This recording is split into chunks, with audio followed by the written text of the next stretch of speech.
Can you experience a feeling that you don't have a name for?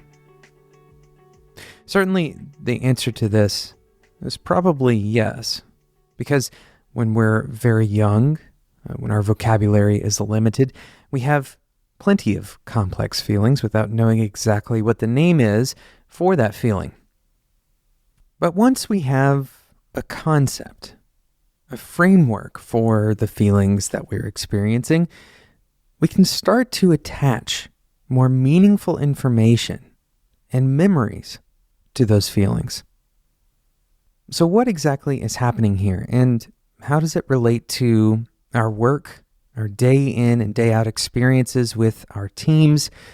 That's what we're talking about in today's episode of Developer Tea. My name is Jonathan Cottrell, and my goal on the show is to help driven developers like you find clarity, perspective, and purpose in their careers. So this idea, the idea that we can hang our experiences on concepts, is critically important to understanding how we create memories, how we create knowledge, how we build up our conception of an idea. For example, imagine that you did not have a concept for podcasts. Perhaps you were brand new to podcasts, and this actually has happened, most likely in your lifetime. At some point, podcasts were introduced to you. Now, you can build this concept with reference to other concepts. For example, if you were like me, you already had the concept of radio talk shows, and you could compare podcasts to the radio talk shows. And like podcasts, many of our concepts are shared broadly at a cultural level. Most people that you would talk to understand the concept of a one-on-one match.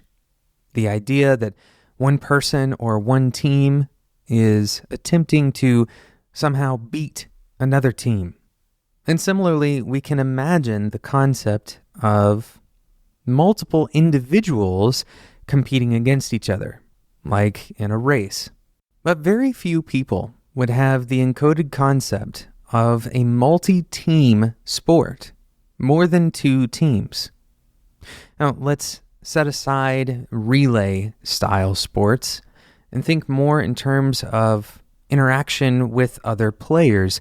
There aren't many of these kinds of sports, but more recently, we can imagine in the esports arena, this concept is taking shape more commonly.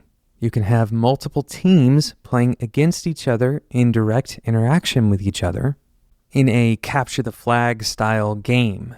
Many multiplayer shooters work this way. So why do these concepts matter? What do we do with them as humans, and how do they affect our day-to-day lives?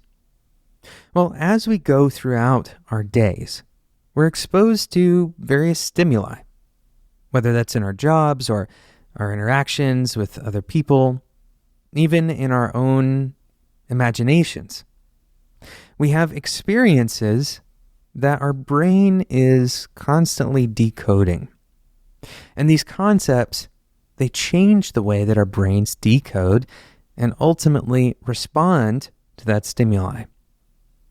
We're going to take a break and talk about our sponsor, and then we're going to come back and talk about how these concepts matter to the way that our brain decodes our daily stimuli. Today's episode is sponsored by GiveWell. Giving is hard. When you donate your money, how do you know what a charity can actually accomplish with it? For example, imagine that you want to help children.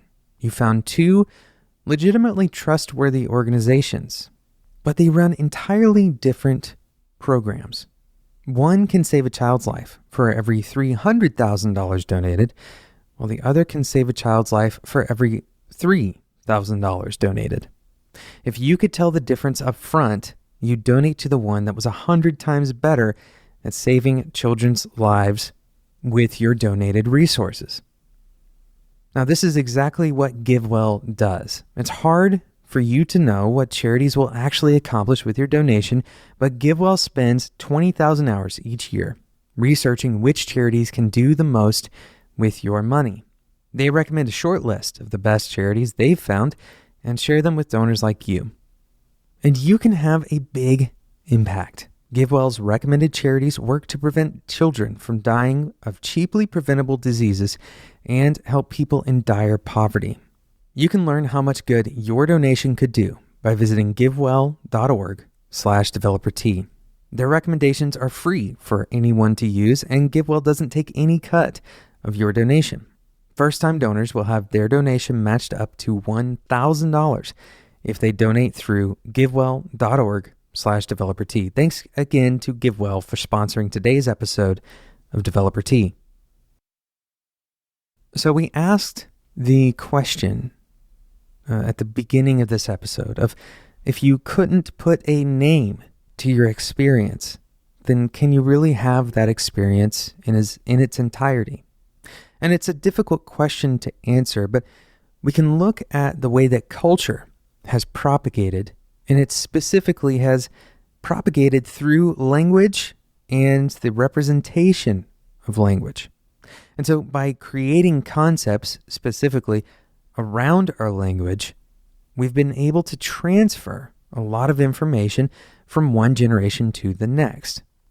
This information transfer is arguably responsible for most of our modern day experience as humans. But beyond this, our individual experiences are heavily dependent on the concepts that we already have in our minds. In a study that was published in October of this year, researchers Katie Wu and David Dunning identified hypocognition, this idea of something that is just out of reach of our cognitive abilities, and linguistic representations that people don't have available to them, that this has a profound impact on our experience. Specifically, some of the study, for example, showed that people tend to not recognize when they are experiencing an instance of a concept.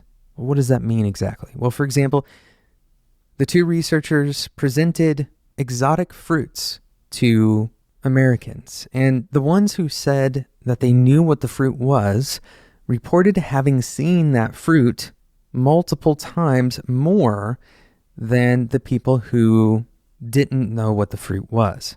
In other words, if you didn't know what an apple was beforehand, even if you were exposed to the same number of apples as another person who did know what apples were beforehand, they would report having seen more than you did.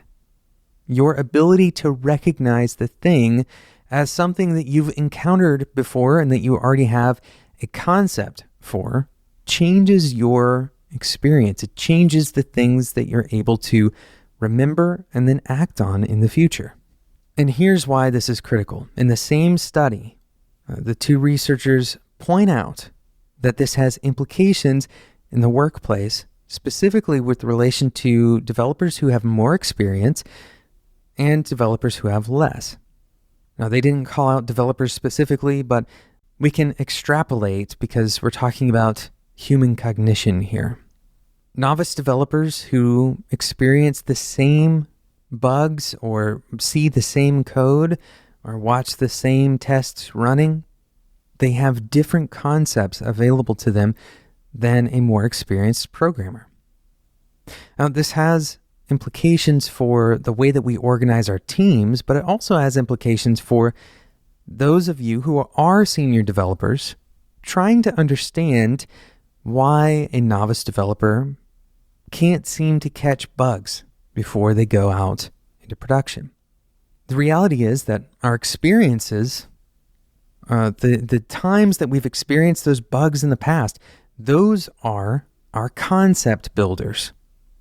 We create, for lack of a better term, surface area for future experiences to be related to.